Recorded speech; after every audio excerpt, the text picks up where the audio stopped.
गुरुजी एक अंकल हैं, उन्होंने मेरे से कहा था, उन्हें पता था कि मैं आपकी शिष्य बन गई हूँ, आपसे दीक्षित हूँ, तो उन्होंने कहा कि परमात्मा कौन है, उन्होंने मुझसे पूछा। तो मैंने बोला मेरे गुरुजी ने बोला है कि श्रीमन नारायण ही सब कुछ है, वही भगवान है, वही राम है, वही कृष्ण है, तो परमात्मा भी वही है। लेकिन उन्होंने बोला कि नहीं, श्रीमन नारायण से भी ऊपर परमात्मा है। तो मेरी इस चीज़ से उनसे बहुत डिबेट हुई थी। तो मैं आपसे जानना चाहती हूँ कि क्या सही है। ईश्वर तो ईश्वर एक है, एको ब्रह्म द्वितीयो नास्ति। ईश्वर एक है। हम तो जो जानते हैं केवल ये जानते हैं कि हमारे भगवान नारायण हैं, वही राम है, वही कृष्ण है। ये बात हम नहीं कह रहे हैं, हमारे वेद और पुराण कह रहे हैं, है ना। वेद और पुराण कह रहे हैं। अब इससे भी अलग कोई बात करे तो भैया तुम करते रहो बात, क्योंकि हम तो वो बात करेंगे जो प्रमाणित लिखी हुई है वेदों में, पुराणों में। राम कौन है? नारायण है। तो फिर उनसे ऊपर का तत्व यदि है तो उनका जिक्र कहाँ है? लोग कहें परमात्मा, हमारे अंदर है आत्मा। जैसे होता हमारे घर में बिजली है, पर हमारा घर बिजली घर नहीं है ना। बिजली घर से बिजली आ रही है, उसी प्रकार परमात्मा से हम सबके भीतर आत्मा सप्लाई हो रही है, जिससे आत्मा हम सबके भीतर सप्लाई हो रही है। उस परम आत्मा को परमात्मा कहते हैं। अब उसी को ये देखो शब्द जाल है। अब कहे कोई नहीं जी परमात्मा अलग है, ब्रह्म अलग है। हाँ, लड़ाई की दृष्टि से दो हो सकते हैं, पर तत्व जब जाओगे तो एक हो जाएगा। परम आत्मा को परमात्मा, जो सबकी आत्माओं का अधिष्ठात्र है, वो परमात्मा। जो व्यापक है उसे ब्रह्म कहते हैं। अब ब्रह्म की अलग व्याख्या होगी। कोई कहे तीसरा आ जाए आपके सामने, नहीं जी परमात्मा से भी बड़ा ब्रह्म है, तो लड़ते रहो। क्या रस मिलेगा, क्या लाभ है? जो ब्रह्म है वही परमात्मा है, जो ब्रह्म और परमात्मा है वही। अब कोई कहे नहीं ईश्वर अलग है, ईशावास्मिदं सर्वम अलग है। अरे भैया, जो ईश्वर है वही परमात्मा है, वही ब्रह्म है, वही जगताधार, वही नारायण, वही राम, वही कृष्ण है। अब अलग अलग कोई उलझ जाए शब्दों में तो भाई उसकी अज्ञानता।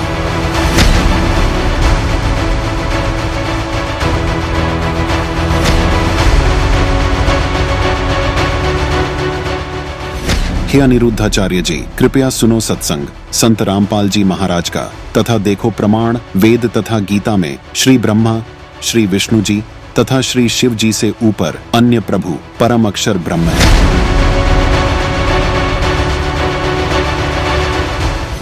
उसके लिए थोड़ा प्रमाण देते हैं कि ब्रह्मा विष्णु महेश अजर अमर नहीं है, इनकी जन्म मृत्यु होती है, इनके माता पिता हैं।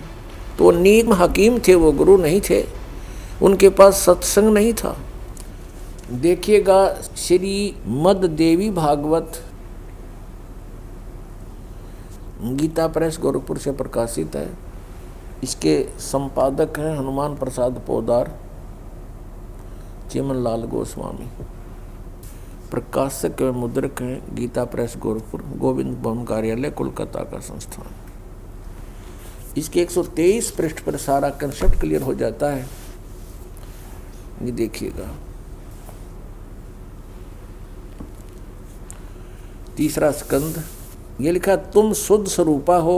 भगवान विष्णु अपनी माता दुर्गा की महिमा कह रहे हैं, तुम शुद्ध स्वरूपा हो, यह सारा संसार तुम्ही से उद्भासित हो रहा है। मैं ब्रह्मा और शंकर हम सभी तुम्हारी कृपा से विद्यमान हैं। हमारा आविर्भाव माने जन्म और तिरोभाव माने मृत्यु हुआ करता है। हमारा जन्म और मृत्यु होता है, केवल तुम ही नित्य हो, जगत जननी हो, प्रकृति और सनातनी देवी हो। स्पष्ट हो गया, ब्रह्मा विष्णु महेश का जन्म मृत्यु होता है, यह अविनाशी नहीं है। और दुर्गा को प्रकृति भी कहते हैं, ये भी याद रखना। भगवान शंकर बोले, देवी यदि महाभाग विष्णु तुम्ही से प्रकट हुए हैं तो उनके बाद उत्पन्न होने वाले ब्रह्मा भी तुम्हारे बालक हुए। फिर मैं तमोगुणी लीला करने वाला शंकर क्या तुम्हारी संतान नहीं हुआ? अर्थात मुझे भी उत्पन्न करने वाली तुम ही हो शिवे। संपूर्ण संसार की सृष्टि करने में तुम बड़ी चतुर हो।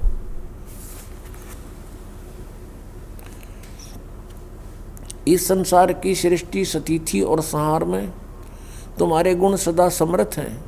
उन्हीं तीनों गुणों से उत्पन्न हम ब्रह्मा विष्णु एवं शंकर नियमानुसार कार्य में तत्पर रहते हैं। हमारे सदग्रंथ बता रहे हैं कि ब्रह्मा विष्णु महेश जी ये नासवान हैं, इनकी जन्म मृत्यु होती है, ये इनकी नु समझो जीवन चरित्र है इन भगवानों का। इनकी माता दुर्गा जी है और पिता इनका ज्योत निरंजन काल है। और ये स्वयं स्वीकार कर रहे हैं कि हमारा जन्म मृत्यु होता है, आप हमारी माता हो, दुर्गा को कह रहे हैं। इस श्रीमद् देवी भागवत यानी देवी पुराण ने स्पष्ट कर दिया। नंबर 1 ब्रह्मा विष्णु महेश नासवान है। नंबर 2 दुर्गा इनकी माता है। रजगुण ब्रह्मा, सदगुण विष्णु, तमगुण शिव जी। ये तीसरा कंसेप्ट क्लियर किया। चौथा ये कर दिया कि ये केवल नियमित कार्य ही कर सकते हैं, ये किसी के संस्कार को यानी अच्छे को या बुरे को कम या ज़्यादा नहीं कर सकते। और पांचवा ये हो गया कि दुर्गा को प्रकृति भी कहते हैं।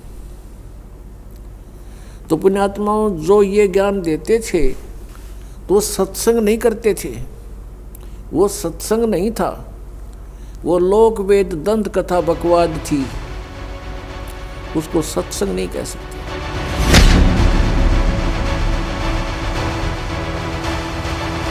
तो ये कह देना कि ब्रह्मा विष्णु ये भगवान नहीं हैं और हम इनकी पूजा करते थे, यदि इतना ही कह के छोड़ दिया और कोई पुण्यात्मा इस प्रकरण को कहीं सीडी या कहीं टीवी चैनल पर सुन रहा हो तो वो वहीं पर टीवी बंद कर देगा। लेकिन अब ये प्रमाण दास दिखाएगा तो वो टीवी बंद नहीं करेगा, 1-2 को और भी बुला लेगा कि आ जाओ सत्संग आज सुनने को मिला मुझे। अपने आत्मा दास के सत्संग में मुख्य तौर पर 3 ब्रह्म होते हैं, 3 ब्रह्म यानी 3 प्रभु, 3 पुरुष। एक सरब्रह्म, एक अक्षर ब्रह्म, एक परम अक्षर ब्रह्म। दूसरे शब्दों में एक सरपुरुष, एक अक्षर पुरुष और एक परम अक्षर पुरुष। तीसरे शब्दों में ईश्वर, परमेश्वर। ये 3 मुख्य प्रभु हैं। मुख्य तो वैसे एक है, लेकिन हमारे सदग्रंथों में जो विशेष ज्ञान दिया है इन तीनों के विषय में। और इसके पश्चात 3 प्रभु और माने हैं, रजगुण श्री ब्रह्मा जी, सतगुण श्री विष्णु जी और तमगुण श्री शंकर जी। और आदि शक्ति प्रकृति देवी ये दुर्गा है। इनके बाद फिर बहुत से देवता हैं जो भगवान की भक्ति करके ही कुछ उन्होंने अपने टायर में हवा भर ली, यानी परमात्मा की कुछ भक्ति संग्रहित करके, और वो कुछ सिद्धि युक्त हो करके अन्य प्राणियों से श्रेष्ठ बने दिखाई देते हैं, वो भी देवता हैं। यानी श्री ब्रह्मा जी, रजगुण श्री विष्णु, सतगुण श्री शिव जी, तमोगुण ये अन्य देवताओं में हैं। और ये हमारे इस तत्व ज्ञान के अंदर मुख्य तौर पर प्रभु नहीं गिने जाते। दूसरे शब्दों में दास कहे कि ये भगवान नहीं है,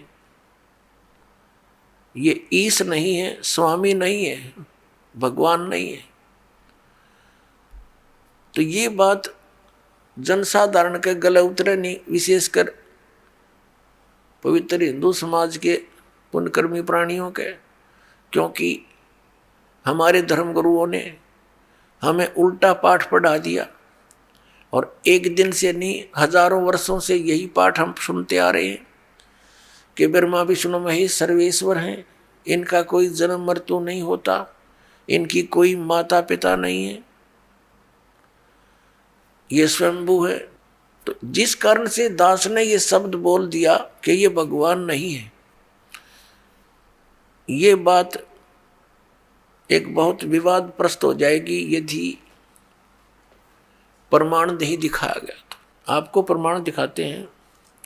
एक समय इस शिवपुराण के अंदर लिखा है, पवित्र शिवपुराण के अंदर, कि श्री ब्रह्मा जी रजगुण और श्री विष्णु जी सतगुण का आपस में विवाद हो गया, झगड़ा हो गया। ब्रह्मा जी कहते हैं कि मैं सबका उत्पत्ति करता हूं, विष्णु तो मेरा पुत्र है। विष्णु जी कहते हैं तू मेरी नाभि कमल से उत्पन्न हुआ है, तू मेरा पुत्र है। वो कहता है मैं तेरा बाप, वो कहता है मैं तेरा बाप। दोनों का युद्ध हो गया। उस युद्ध की शांति के लिए इस काल भगवान ने, जो इनका पिता है, जिसको ये सदाशिव कहते हैं पौराणिक, और ये हिंदू धर्म के गुरु जी, उस सदाशिव ने इनके बीच में एक स्तंभ खड़ा कर दिया, तेजों में पिलर, बहुत लंबा चौड़ा लिंग स्तंभ। तो ये लड़ना तो भूल गए, उसके और छोर को खोजने में लग गए। जब दोनों असफल रहे तो फिर वो सदाशिव, जो इनका पिता है ब्रह्मा जी, विष्णु जी, शिव जी का, वो शिव रूप धारण करके वहां खड़ा हो गया। फिर उनको ज्ञान बताने लगा, कहने लगा कि तुम अपने आप को भगवान मान बैठे, तुम भगवान नहीं हो, यू आर नॉट गॉड। अपना आत्मा दास का है तो विदग जा, इनके इतिहास बताते हैं तो आपको स्वीकार्य होगा। ये देखिए, ये है श्री शिव महापुराण हिंदी टीका सहित भाग 1। श्री शिव महापुराण विद्या अवरिधि पंडित ज्वाला प्रसाद जी मिश्र कृत हिंदी टीका सहित, खेमराज श्री कृष्णदास प्रकाशन मुंबई, इतने यहाँ से प्रकाशित है। हम इसके ये देखिएगा, इसके प्रश्न नंबर 11 से हम शुरू करेंगे। ये है विद्वेश्वर संहिता भाग 1 छठा अध्याय। नंदी केश्वर बोले, हे योगींद्र, आगे एक समय विष्णु भगवान शेष सैया पर अपने गरुड़ आदि पार्षदों से संयुक्त लक्ष्मी सहित शयन करते थे। उस समय ब्रह्म ज्ञानियों में श्रेष्ठ ब्रह्मा जी, अब यहाँ के ही से ब्रह्म ज्ञानी है, देखियो, अपनी इच्छा से ही वहाँ आए। सब प्रकार सुंदर सेज पर शयन करते हुए कमल लोचन विष्णु जी से पूछने लगे, तुम कौन हो जो मुझे देखकर अभिमानी पुरुष के समान शयन करते हो? हे वत्स, हे बेटा। ब्रह्मा जी कह रहे हैं विष्णु जी को, हे वत्स, हे बेटा, उठो, देखो मैं तुम्हारा स्वामी आया हूं, तेरा मालिक आया हूं। आए हुए गुरु को देखकर जो अभिमान करता है, उस द्रोही मूड का प्रायश्चित होना उचित है। यह सुनकर विष्णु जी के अंतर में तो क्रोध हुआ, अंदर तो बड़ा गुस्सा आया, पर ऊपर तो शांत बने रहे, परंतु बाहर से शांत रहे और बोले, हे वत्स, हे बेटा, तुम्हारा मंगल हो, बैठो, इस आसन पर विराजमान हो। अब विष्णु जी कहे, उसने ब्रह्मा जी को कहा, जा बेटा बैठ जा। इस समय तुम्हारा नेत्र कुटिल और मुख वक्र यानी टेढ़ा क्यों हो रहा? गुस्से में हो रहा था ब्रह्मा जी। ब्रह्मा जी बोले, हे वत्स, हे बेटा विष्णु, तुमको समय के प्रभाव से अभिमान है। हे पुत्र, मैं तुम्हारा रक्षक और जगत का पिता मैं हूं। विष्णु जी बोले, यह तो सब जगत मुझ में सचित है, तुम चोर के समान किस प्रकार अपना कहते हो? तुम मेरी नाभि कमल से उत्पन्न हुए हो, इससे मेरे पुत्र हो। मुझे पुत्र कहना सर्वथा व्यर्थ है। नंदीकेश्वर बोले, इस प्रकार ब्रह्मा विष्णु दोनों ही रजोगुण से मुग्ध होकर विवाद करने लगे। मैं श्रेष्ठ हूं, मैं स्वामी हूं, ऐसा कहकर एक दूसरे को मारने की इच्छा से युद्ध करने में उत्सुक हुए। अब देखो, संपूर्ण देवता विमान में बैठकर वो तो लठ बजाने तैयार हो रहे हैं, और हमारे देवता फिर क्या क्रिया करते हैं। तब संपूर्ण देवता विमानों में बैठकर उस महाअद्भुत युद्ध को देखने चले आए और आकाश में उनके ऊपर फूल बरसाने लगे। वारे देवताओं, बताइए, देवताओं के काम है। दो भाई लड़ भी रहे हैं किसी कारण से, भले पुरुषों का काम है उनका बीच बचाड़ा करके छुटवावे, उनसे युद्ध बंद करवावे, और ये देवता फूल बरसावे। कहाँ मरो कटके, देखो कौन सा तगड़ा है। तो ये सारा एक काम बिगड़ा पड़ा पुण्यात्माओं इस तत्व ज्ञान के अभाव से। अब हम उस प्रसंग पर आते हैं कि जिसके अंदर ये कहा गया है इसी पवित्र पुराण में कि ब्रह्मा और विष्णु तुम भगवान नहीं हो, यू आर नॉट गॉड। देखिए, अब हम आगे हैं 17 पृष्ठ पे, और विद्वेश्वर संहिता भाग 1 अध्याय 9। ये वही प्रसंग यहां तक चल रहा। नंदीकेश्वर बोले, इस प्रकार भगवान ने उन नम्र हुए। अब क्या हुआ कि उन दोनों के बीच में, अभी आपको बताया था, उन दोनों ब्रह्मा और विष्णु जो लड़ रहे थे उनके बीच में एक पिलर खड़ा कर दिया तेजों में, लिंग बहुत लंबा चौड़ा, जिसका कोई और छोर उन दोनों को नहीं मिला। और फिर ये स्वयं प्रकट हो गया। कौन? इनका पिता, ये सदाशिव बोलते हैं इसको, ये काल ब्रह्म, जिसने गीता का ज्ञान दिया। अब यहां देखिए, हम जो आपको दिखाया था, फिर देखिए ये पृष्ठ 17 पे, विद्वेश्वर संहिता भाग 1 अध्याय 9 पर नंदीकेश्वर बोले, इस प्रकार भगवान ने उन नम्र हुए ब्रह्मा और विष्णु पर अनुग्रह करके उनके युद्ध में परस्पर उनकी सेना मारी गई थी उस सब को। यहां देखें, उन दोनों की अज्ञानता और वैर को दूर करने के अर्थ उनसे क्या कहा। भगवान काल भगवान ने, सदाशिव ने क्या कहा कि मेरे सकल और निष्कल यानी साकार और निराकार में भेद से 2 रूप हैं, परंतु और ईश्वर नहीं है, मेरे अतिरिक्त कोई प्रभु नहीं है। इस कारण उनके 2 रूप नहीं हो सकते। पहला सतम रूप और दूसरा पीछे मूर्तिमान रूप धारण किया। इसमें ब्रह्म रूप निष्कल है, ये निष्कल है, निष्फल नहीं, और ईश्वर रूप सगुण है। मेरे ये दोनों रूप सिद्ध हैं, दूसरे किसी के नहीं हो सकते। इस कारण तुम दोनों को अथवा दूसरों को ईश्वरत्व की प्राप्ति नहीं हो सकती। तुमने जो अज्ञान से अपने को ईश माना, तुमने अज्ञान से अपने को ईश यानी भगवान माना, यह बड़ा अद्भुत हुआ। उसके दूर करने को ही मैं रण स्थान में आया। अब तुम दोनों अभिमान त्याग कर मुझ ईश्वर में अपनी बुद्धि लगाओ। मेरे प्रसाद से लोक में सब अर्थ प्रकाश होते हैं। मैं ही परब्रह्म हूं। अब ये काल बोल रहा है, अब यहां विचलित कर रहा है इनको। मैं ही परब्रह्म हूं, मेरा ही कल अकल रूप है। ब्रह्म होने से मैं ईश्वर हूं। अनुग्रह आदि मेरा कृत्य है। सर्वव्यापी होने से और जगत के वर्धक होने से मैं ब्रह्म हूं। हे ब्रह्म केशव, समतव और व्यापक होने से मैं आत्मा हूं। मैं इस सब का ईश हूं।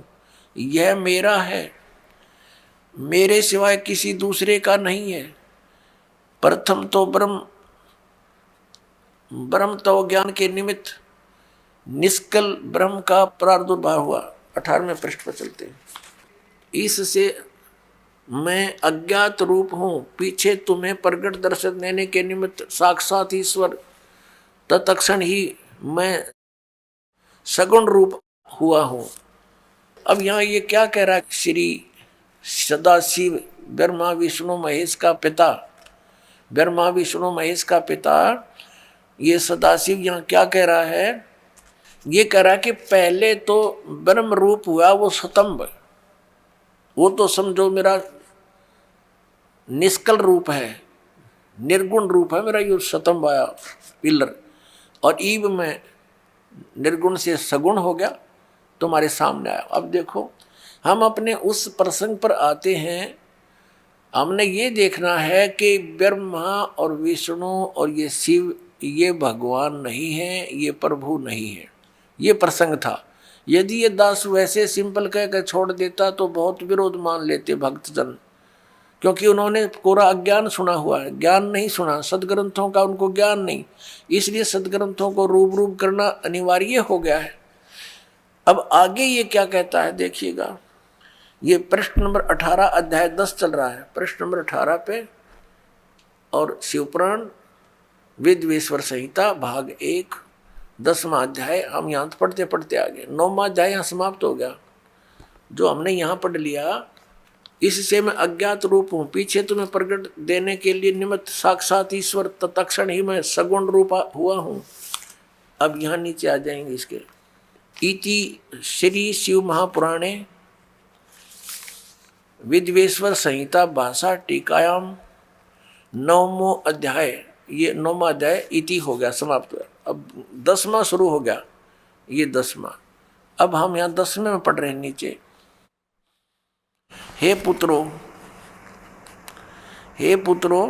ब्रह्मा और विष्णु को इनका पिता वो सदाशिव काल कह रहा, हे पुत्रों, यह कृत आपने तप से प्राप्त किया है, जो कि सृष्टि की उत्पत्ति और पालन कहता है।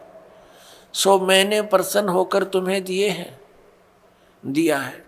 इसी प्रकार दूसरे 2 कृत रुद्र और महेश्वर को प्रदान किए हैं। अब देखो, जो दास सिद्ध करना चाहता है, एक तो ब्रह्मा और विष्णु और फिर रुद्र और महेश्वर, ये 4, इनसे 5वां है यू सदाशिव, जो ब्रह्मा विष्णु महेश जी के पिताजी है। और इनकी माता कौन है? वो दुर्गा है। वो भी दिखाएंगे आपको सदग्रंथ में, देवी पुराण के अंदर दिखाएंगे। अब यहां देखिएगा, यहां स्पष्ट हो गया कि ऊपर तो इन दोनों के विषय में बोला है, पुत्रों, यह कृत आपने तब से प्राप्त किया है, जो कि सृष्टि उत्पत्ति और पालन कहता है। इन दोनों का ये जॉब है। मैंने प्रसन्न होकर तुम्हें दिया। देखो, हींग लगी ना फटकड़ी इसकी। तो कह रहा है कि तुमने तप किए, घोर तप किए। इसमें लिखा है कि विष्णु जी ने 12,000 वर्ष तक घोर तप किया, ब्रह्मा जी ने इतने वर्ष तक तप किया। तो कहता है इस तप के बदले में मैंने खुश होकर तुम्हें दिया है। बता, इन की भलाई इन्हीं को सौंप दी। अपनी तरफ से क्या दिया इसने? पहले इनसे डले डुआई हठ योग करो, सिद्धि युक्त हो गए। अब फिर रिमोट अपने हाथ में लेकर इनको कहा तुम सृष्टि करो। सब जीवों को यहाँ पर स्थिति उत्पत्ति संहार ये अपने पुत्रों से करवाता है और स्वयं खाता है सबको। ये काल है। गीता जी अध्याय नंबर 11 के श्लोक नंबर 32 में कहता है, मैं काल हूं अर्जुन और अब प्रकट हुआ हूं, अब आया हूं मैं, अब प्रवृद्ध हुआ हूं। और श्री अर्जुन जी पूछ रहे हैं कि हे महानुभाव आप कौन हो, मैं आपसे परिचित नहीं हूं। अरे अर्जुन का साला था श्री कृष्ण और उससे अपरिचित हो गया इतनी जल्दी, क्योंकि वो श्री कृष्ण था ही नहीं, श्री कृष्ण में प्रवेश वो काल था। और जब बाहर निकल कर देखा तो उसका इतना रूप हो बाहर निकल गया उससे, जब विराट रूप दिखा श्री कृष्ण तो ओझल हो गया, दिखाई भी नहीं दे रहा था उनकी रोशनी के अंदर। और अर्जुन कह रहा, पूछ रहा आप कौन हो, मैं आपको पहचान नहीं पा रहा हूं। तो वो काल था, वो कहता मैं काल हूं और सबका नाश करने के लिए अब प्रवृत्त हुआ हूं। तो ये इनका पिता है। और वो क्या कह रहा है कि ब्रह्मा और विष्णु तुम्हें दो जो कृत जॉब दिए हैं, तुम्हारे को दो विभाग दे दिए। एक तो उत्पत्ति विभाग, रजोगुण विभाग से उत्पत्ति होती है, ब्रह्मा जी को रजोगुण युक्त कर दिया और विष्णु जी को सतोगुण युक्त कर दिया, और तीसरे अपने पुत्र को तमोगुण युक्त कर दिया, अपना स्वरूप बना लिया। कहते सदाशिव कहता है जब ये खड़ा है कि मैं इन्हीं के रूप, ये मेरे ही स्वरूप में है। और ये कैसे छल करता है, जब किसी को विष्णु रूप में दर्शन देता है तो उसमें अपना विष्णु रूप धारण कर लेता है और उसी विष्णु रूप में संबोधन करता है, तो उस कारण से विष्णु पुराण बन गई। और जिसमें इस शिव रूप में धारण करके किसी को ज्ञान दिया है तो उसके आधार से शिव पुराण की रचना होगी। ये है वो काल जो कहता मैं कभी अपने ओरिजिनल रूप में किसी के समक्ष नहीं होता, मेरे कर्म और जन्म अलौकिक हैं। गीता जी के अध्याय नंबर 4 के 5 और 9 में इसने स्पष्ट किया है। और साथ में कहा है कि जब धर्म की ग्लानि होती है, मैं अपने अंश, अपने आत्मा, अपने अंश अवतारों का सृजन करता हूं, उनको यहां प्रकट करता हूं, भेजता हूं, उत्पन्न करता हूं, जैसे श्री राम, श्री कृष्ण आदि। अब देखिएगा नीचे, अब ये दास दो सिद्ध करना चाहता है कि दो तो ये ब्रह्मा और विष्णु हो गए, इस प्रकार दूसरे दो कृत रुद्र और महेश्वर को प्रदान किए हैं। दो अच्छी 4 हो गए ना, एक रुद्र एक महेश्वर और 5वां यू बोलने लग रहा। अब आगे हम चलते हैं, ये प्रमाणित करते हैं। ये देखिएगा यहाँ पर, ये प्रश्न नंबर 19 है।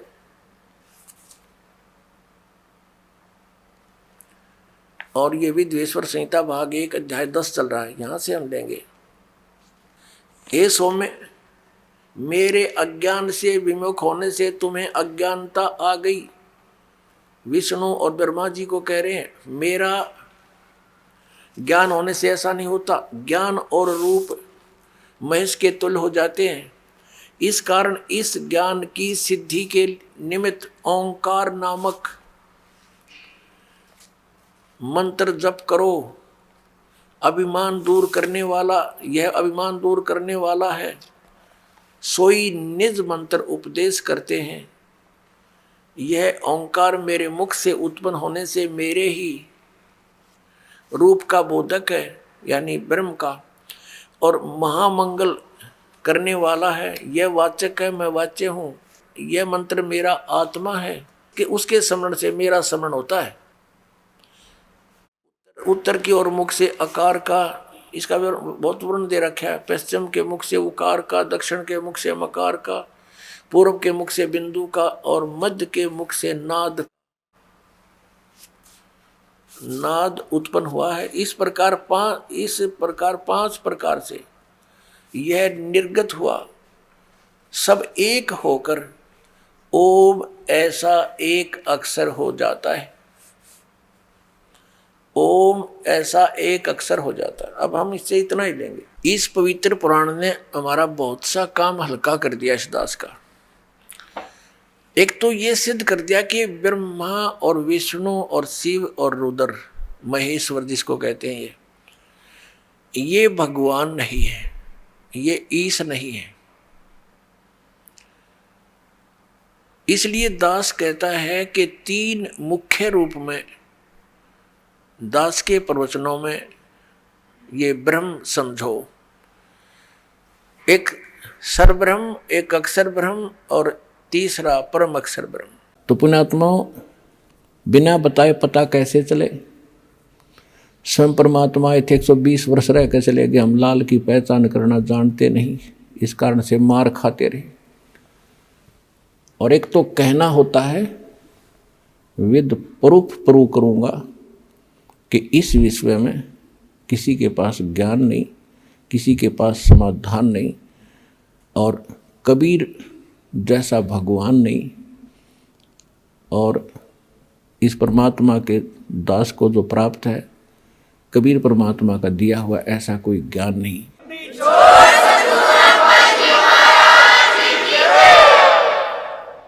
अब जो प्रसंग चल रहा है कि गीता ज्ञान दाता भी जन्म मृत्यु में, उसका उपासक भी जन्म मृत्यु में, इसलिए गीता अध्याय नंबर 7 के श्लोक नंबर 12 से लेकर 15 में गीता ज्ञान दाता कहता है कि अर्जुन, इस 7वें अध्याय में आपको ऐसा ज्ञान बता दूंगा कि फिर कुछ भी जानना शेष नहीं रहेगा। इसमें क्या बताया है कि तीनों गुणों से जो हो रहा है, रजगुण ब्रह्मा से, सतगुण विष्णु से, तमगुण शिव जी से। रजगुण ब्रह्मा से उत्पत्ति, सतगुण विष्णु जी से सतीथि, और तमगुण शंकर जी से संहार जो हो रहा है, इसका निमित्त कारण मैं ही हूँ। आप प्रसंग थोड़ा सा रह गया बीच में। गीता अध्याय नंबर 8 के श्लोक नंबर 5 और 7 में गीता ज्ञानदाता ने अपनी साधना बता दी और अपनी परिस्थिति बता दी सारी, कि मुझे प्राप्त होगा, ओम नाम का जाप करेगा, युद्ध तो करना पड़ेगा। फिर 8वें अध्याय के 8, 9, 10 श्लोक में कहा है कि अर्जुन, जो उस परम अक्षर ब्रह्म की भक्ति करते हैं, उस परम दिव्य पुरुष परमात्मा परम अक्षर ब्रह्म सच्चिदानंद घन ब्रह्म की जो भक्ति करते हैं, जो उत्तम पुरुषत्व अन्य है, उसकी भक्ति जो करते हैं, वो भक्ति की कमाई के बल से, भक्ति की शक्ति से, योग बल से, योग माने भक्ति साधना। योग का अर्थ ये नहीं है कि सिर पद्म लगा कर बैठ जाए आंखें बंद करके, या ऊपर न पैर कर लिए अटपट, ये योग नहीं है। योग का अर्थ होता है जोड़, आत्मा का परमात्मा से मिलन करना, ये भक्ति क्रम कहलाता। तो योग माने भक्ति भी होती है, कि भक्ति योग के बल से, साधना के बल से, भक्ति की कमाई की शक्ति से उस परमात्मा के पास चला जाता है, और मेरी साधना करने वाला मुझे प्राप्त होता है। अब उस परमात्मा की भक्ति का उन्होंने मंत्र बता दिया 17वें अध्याय के 23वें श्लोक में, सांकेतिक। ओम तत् सत इति निर्देश ब्रह्मण तिर्विद समर्थ है, यानी सच्चिदानंद घन ब्रह्म के पाने का 3 मंत्र का जाप है, नथिंग एल्स, इसके अतिरिक्त कुछ नहीं। ओम ब्रह्म का, सरपुरुष का। अब फिर आइए गीता अध्याय नंबर 15 के श्लोक नंबर 16 और 17 में। इसमें 3 पुरुष हैं, एक सरपुरुष, एक अक्षर पुरुष, और तीसरा जो आपको सिद्ध कर दिया 8वें अध्याय के 3रे श्लोक से, परम अक्षर ब्रह्म कहो, परम अक्षर पुरुष कहो। तो ओम जाप है ब्रह्म का, सरपुरुष का, जो 21 ब्रह्मांड का स्वामी है, और जो तत् है, ये है अक्षर पुरुष का, जो 7 संग ब्रह्मांड का स्वामी है, जिसको पर ब्रह्म, नेक्स्ट ब्रह्म भी कहते हैं। ये सांकेतिक है, ये इस दास के पास है, कोड वर्ड है ये। और सत भी कोड वर्ड है, सांकेतिक शब्द है। ये है परम अक्षर ब्रह्म के मंत्र जाप करने का। इसको सार शब्द भी कहते हैं, इसको सार नाम भी कहते हैं, इसको सार शब्द कहते हैं, आदि नाम कहते हैं, इसको विधे नाम भी कहते हैं। वो मंत्र हटके है, ये सत नहीं है, ये कोड वर्ड है। तो इस प्रकार वो तीसरा जो मंत्र है वो सार नाम है, उसको आदि नाम, विधे नाम और सार शब्द भी कहते हैं।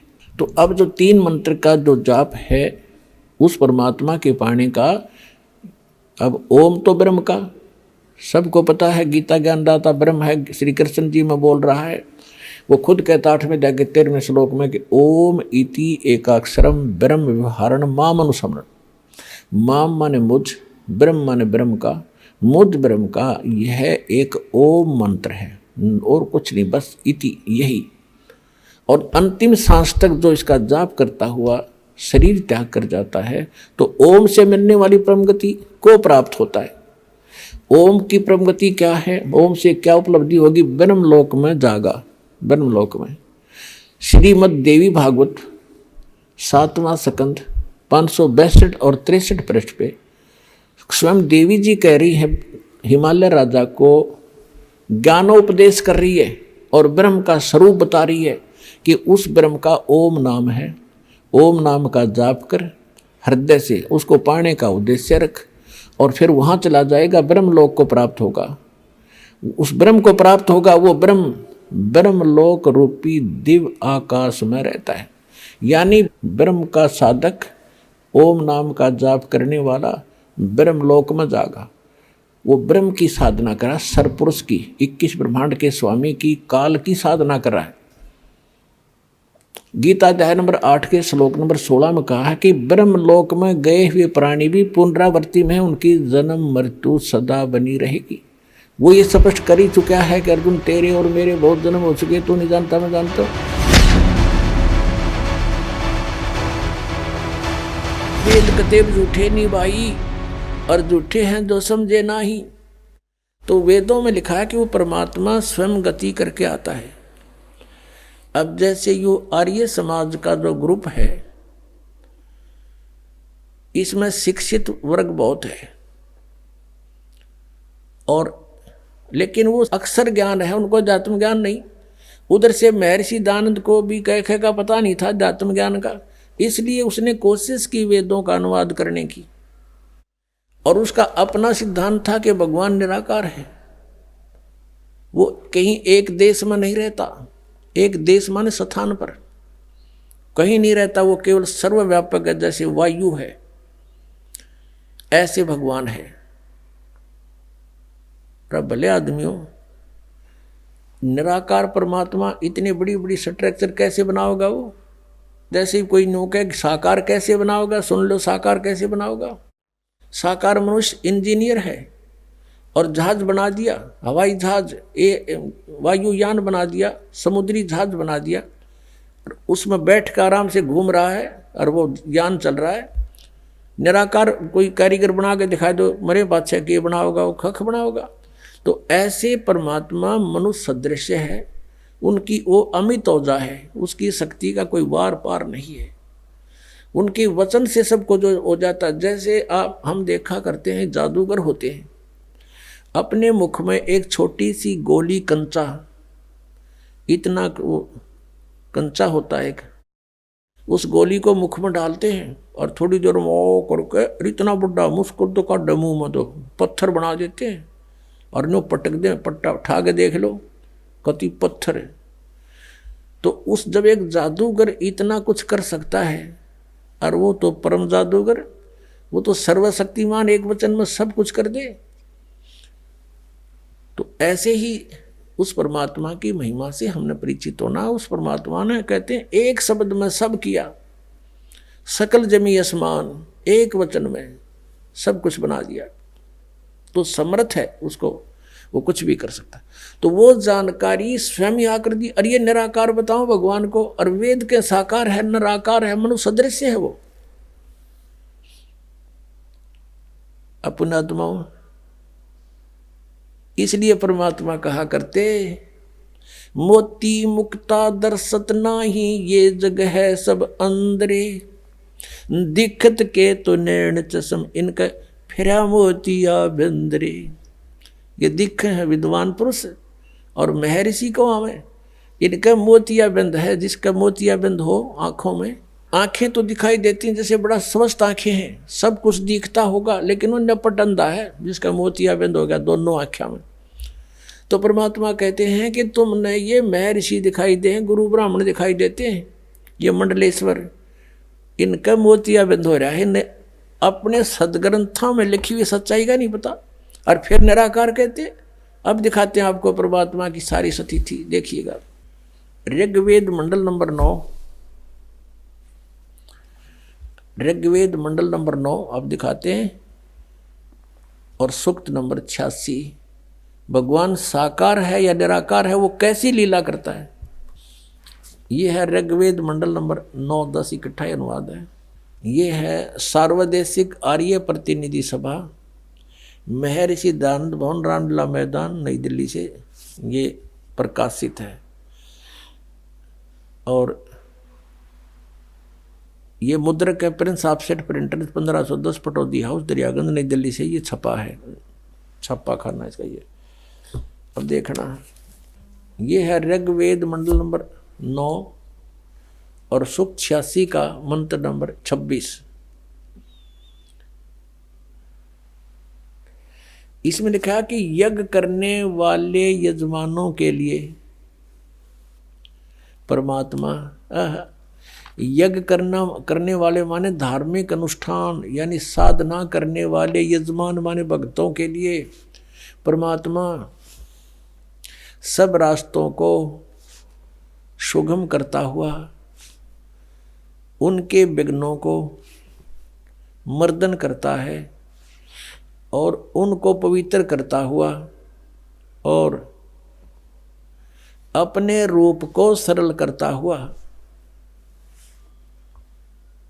वह कांति में परमात्मा, यह लिखना था कबीर देव, कवि कोई भी सर्वज्ञ नहीं हो सकता जिसको सारा ज्ञान हो।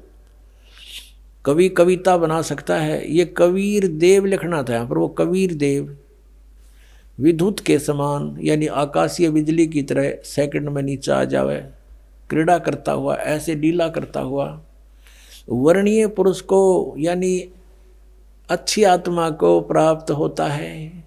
अच्छी आत्मा को आके मिलता है वो, जैसे आदरणीय धर्मदास जी को मिले, आदरणीय नानक साहिब जी को मिले, आदरणीय मुलुकदास साहिब जी को मिले, आदरणीय दादू साहिब जी को मिले, आदरणीय गरीबदास साहिब जी गांव छुरानी जिला दद्दर हरियाणा वाले को मिले, आदरणीय गीसा दास साहिब जी गांव खेखड़ा यूपी मेरठ वाले को मिले। वो अच्छे पुरुष को आकर प्राप्त होता है। वो कहाँ रहता हो भगवान? 27वें श्लोक में, ऋग्वेद मंडल नंबर 9 और सूक्त नंबर 86 का 26 पढ़कर हम 27 में पा गए।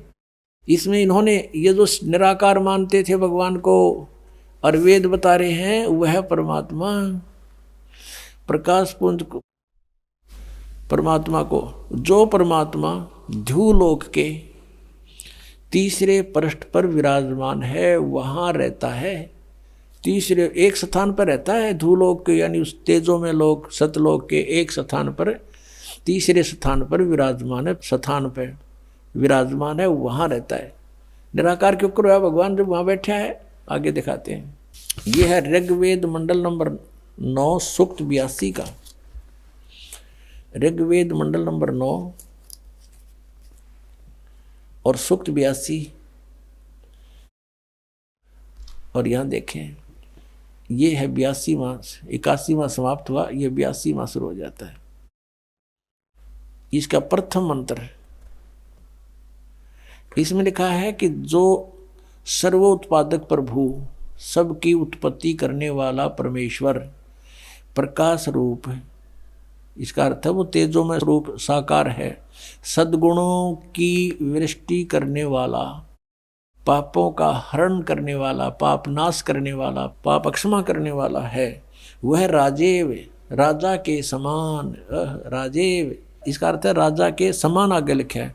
ये देखना, ये 269 पृष्ठ पर पढ़ रहे हैं। कोई भ्रमत कर देगा कि दूसरा पृष्ठ दिखा दिया होगा। ये 270 दिखाऊंगा। ये देखो 270 यहाँ लिखा है। 82 का पल्ला पढ़ रहे हैं, 82 का 9 के 82 का।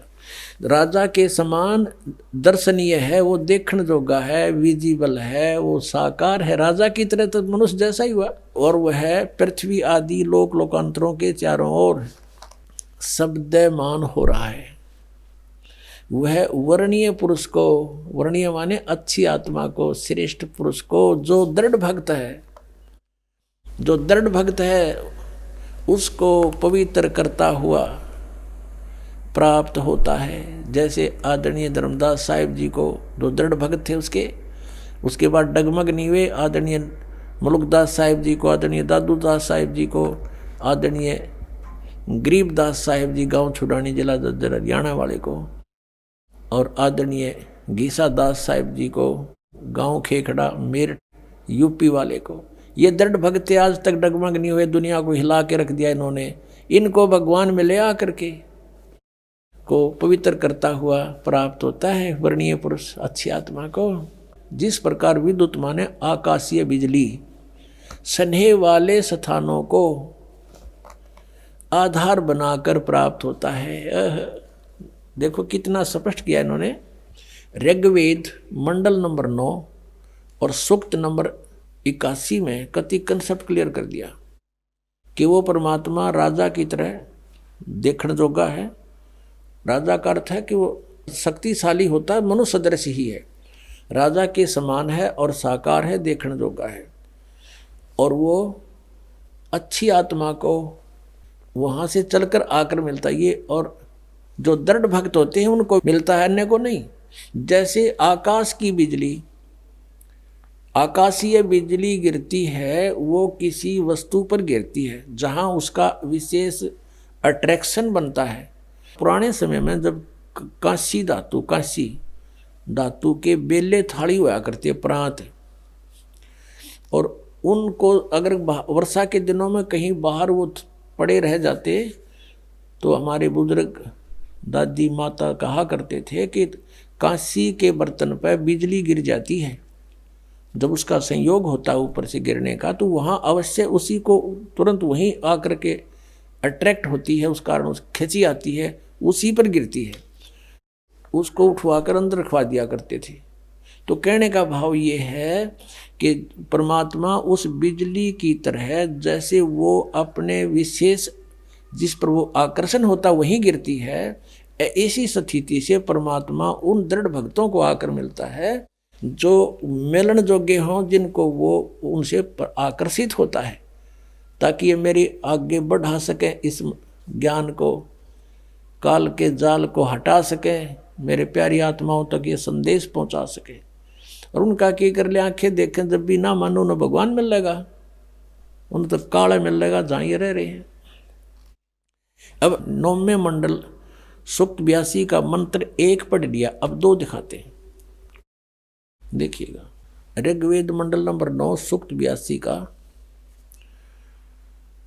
हमने ये पढ़ लिया, अब 2 पढ़ते हैं। वो परमात्मा किस उद्देश्य से आता है? हे परमात्मन, उपदेश करने की इच्छा से आप महापुरुषों को प्राप्त होते हो, अच्छी आत्माओं को, महान आत्माओं को प्राप्त होते हो, और आप अत्यंत गतिशील पदार्थ के समान हमारे आध्यात्मिक यज्ञों को प्राप्त होते हो। यानी अत्यंत गतिशील पदार्थ के समान, यानी जैसे बिजली चलती है, बिजली जैसी गति से आप, और उपदेश करने के लिए आते हो यहाँ पर, सच्चा ज्ञान देने के लिए। आप कबीर देव हैं, आप कबीर देव, यह लिखना था, सर्वज्ञ लिख दिया, आप यहाँ लिखना था आप कबीर देव हैं। हम उसको कबीर साहब कहते हैं, आप कबीर साहब हैं, शुद्ध स्वरूप है। अब जैसे ये अभी आपको दिखा था, जहाँ यजु लिखा हो तो यजुर्वेद लिखना पड़ेगा वहाँ पर, वो इन्होंने किया भी है। महर्षि दानंद ने यजुर्वेद के 36वें अध्याय के प्रथम मंत्र में यजु का अर्थ यजुर्वेद किया है, तो यहाँ लिखना था वो कबीर देव है, वो शुद्ध स्वरूप है। हमारे पापों को हे दूर करके, हे सोम, हे अमर परमात्मा, हमको सुख दे।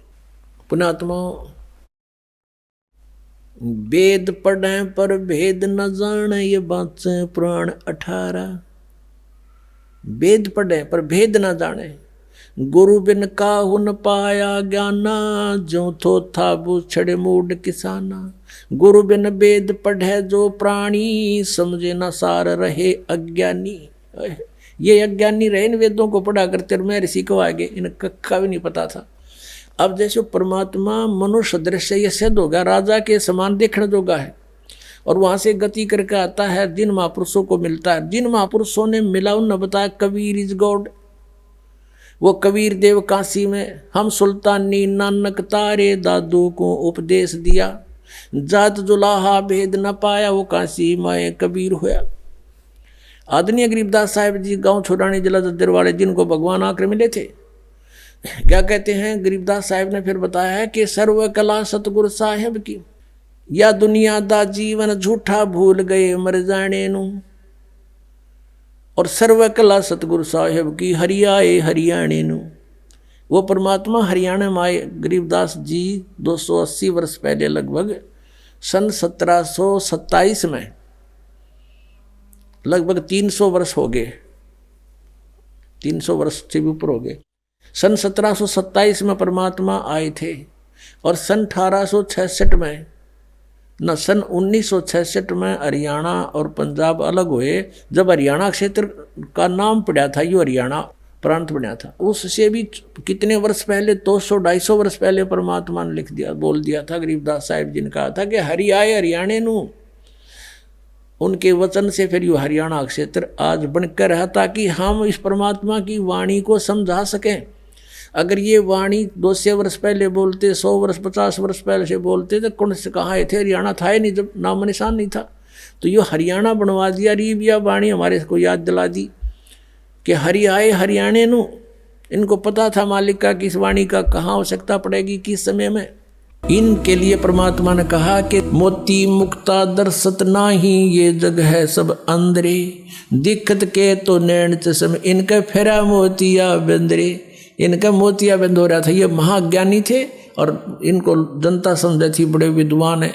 आज से 600 वर्ष पहले परमात्मा ये तत्व ज्ञान बताया करते थे। ऐसे ही अज्ञानी लोगों ने, ऋषि महर्षि मंडलेश्वरों ने, इन नकलियों ने परमात्मा के इस ज्ञान को हम तक नहीं आने दिया। केवल ये कहकर कि कबीर जो है, ये परमेश्वर कबीर जी के बारे में कहते थे कि कबीर तो अशिक्षित है, ये क्या जाने वेदों और पुराणों और गीता के बारे में, ये झूठ बोलता है, ये कहता है ब्रह्मा विष्णु महेश नासवान है, इनके जन्म मृत्यु होती है, तो ये झूठा है जुला, इसकी बात मत सुनना। और वेदों में परमात्मा बताते थे, कबीर साहब कहते थे, कबीर वेद मेरा भेद है, ये चारों वेद मेरा गुणगान करते हैं। लेकिन उस समय भगवान की वाणी का हमें भरोसा हुआ नहीं, क्योंकि हम उन अज्ञानियों को मैं ऋषि मानने थे। परमात्मा कहते हैं, खरना हुआ केहरी कब हूं, सिंह की खाल उड़ाए। शेर की खाल उड़ाने तो गधा शेर नहीं बन सकता। एक केवल ऊपर के कौर को बदल लिया, मैं ऋषि बनकर बैठ गए, संत बन गए, मंडलेश्वर तिलक ला लिए। इन तो संत नहीं बनते, संत ज्ञान से बनता है। और वो कबीर परमेश्वर थे, पूर्ण ब्रह्म है, सर्वशक्तिमान, सर्व ब्रह्मांडों के रचनहार। ये वही परमात्मा है। हम सुल्तानी नानक तारे दादू को उपदेश दिया, जात जुलाहा भेद नहीं पाया। वो काशी माए कबीर हुआ, वो धानक रूप रहा करतार। बोलो सतगुरुदेव जय हो।